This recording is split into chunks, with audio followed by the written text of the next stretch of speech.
What's up, guys? I'm about to crack me up in a Bold Rock hard apple cider made here in the Blue Ridge Mountains of Virginia. I like buying local stuff, and it's a pretty good alcoholic beverage, if I might say so. I'm gonna tell y'all about my deer here I got mounted on the wall. It's the only deer I've ever mounted full body like this, full mount. And I'm gonna tell y'all the story about getting it. When I was a kid, my dad, he got me into deer hunting, and he took me down up in Baywood and up down here in Virginia, and he shot a deer, and it didn't kill it completely. It was dying. I mean, it was pretty much dead, but I had a little 22 with me, and we ran up on that deer, and it was still kicking.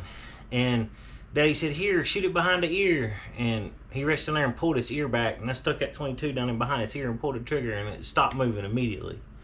He said, "That's good, you got it, warrior." Would have got up and run off.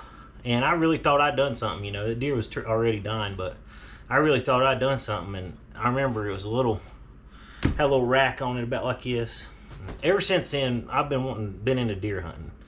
When I got older and I turned into a teenager, my dad, he was taking me down here, a national forest property in Virginia where I live. And he was walking me up on the side of that mountain where he had always went all his life. And we got to hunting it pretty heavy there for a while. And he took me up there one time before I killed this deer. Me and him went. And I might have been 16, something like that. 15, 16 years old. And he took me up there, and we messed up on a big monster. It was bigger than that one. It had to be a 10-pointer. It had a taller rack, a wider rack. It was just a huge deer. And I remember I cried over it. I was a kid, and I was upset because my dad, what happened was, this ain't the deer I'm talking about right now, but this is leading up to this hunt. I'm going to tell y'all about this hunt that led up to this.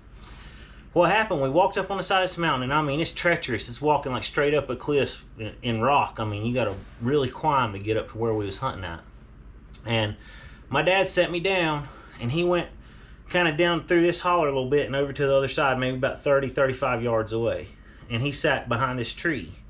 And I was sitting over here behind this tree, and he was sitting down over to, like, right across a little holler and behind this other tree. And he started hitting his grunt call. And we sat there for a little while. Couldn't have been too long that we was sitting there. I had my dad's 30-06 in my hand. He had a Remington Model 4 30-06. It's a lot like a Remington 742, semi-automatic, 4 in a magazine, 1 in the chamber, 30-06.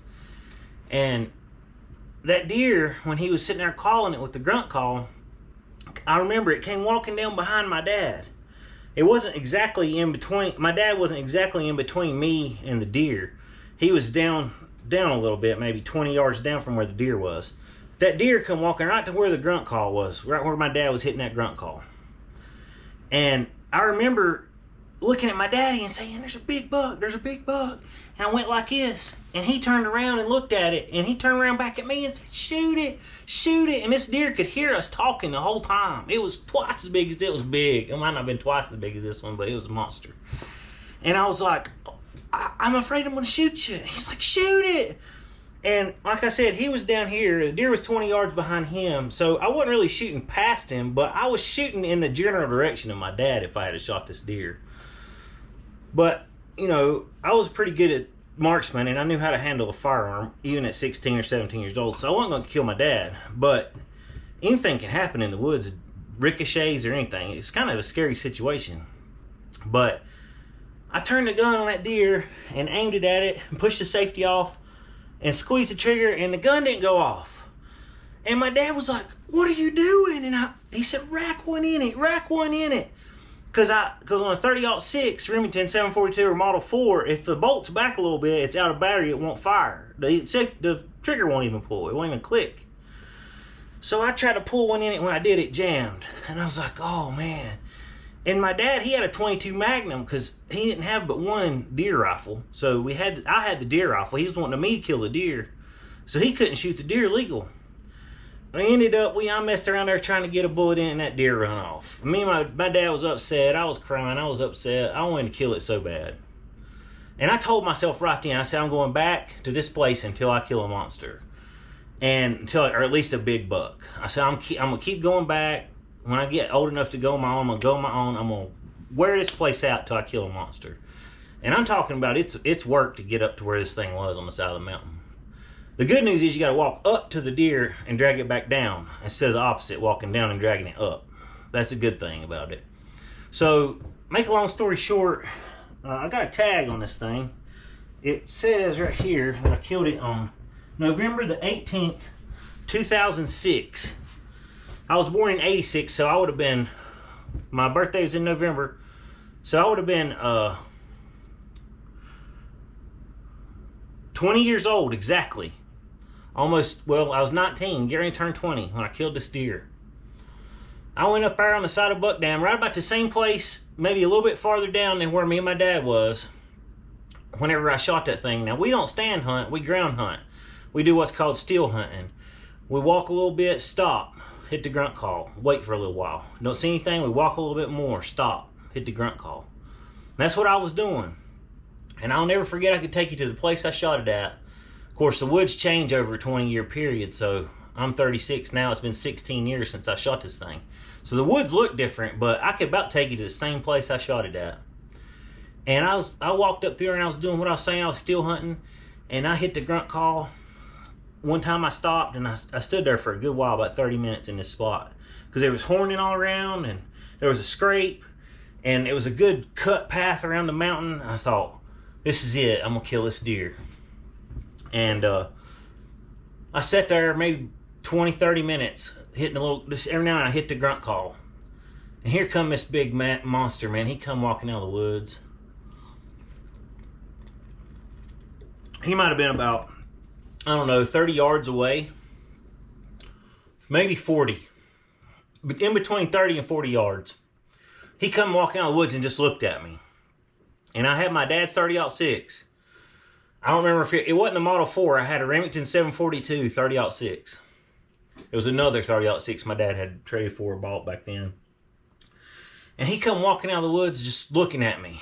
And a certain time of year, I've learned a lot more about deer hunting now, but a certain time of year, if you hit that grunt call, they're coming looking for a fight. They're coming looking for something. They're ready. And he come running down out of the woods and stopped. And I threw that 30-06 up on him. He was kind of not broadside. He was looking at me. And there's a bullet hole right here where I shot him at. A little messed up place in his hair somewhere. I think it's right here it is. Right there's the hole where I shot him. I shot him right through the front of this shoulder. And he took off running down the hill. And he tried to break his horns off. He nosedived into a big log and flipped over. And I thought he broke his horns. I was freaking out. And I walked over to him and he was dead. And man, that was awesome. Me and my uncle was hunting that day. My uncle, he was a couple hundred yards away from me. He heard me shoot. But my adrenaline started rushing after I shot that thing. I drug him off of that mountainside, gutted him real quick. Drug him off of that mountainside, and it's hard to drag a deer even downhill when they're that big. They get hooked up on everything. I drug him down there about to where my uncle's truck was. And me and my uncle, it was about all we could do to get deer up in the back of his truck, even after it was field dressed. I bet it weighed, I don't know, at least 200 pounds even after it was field dressed.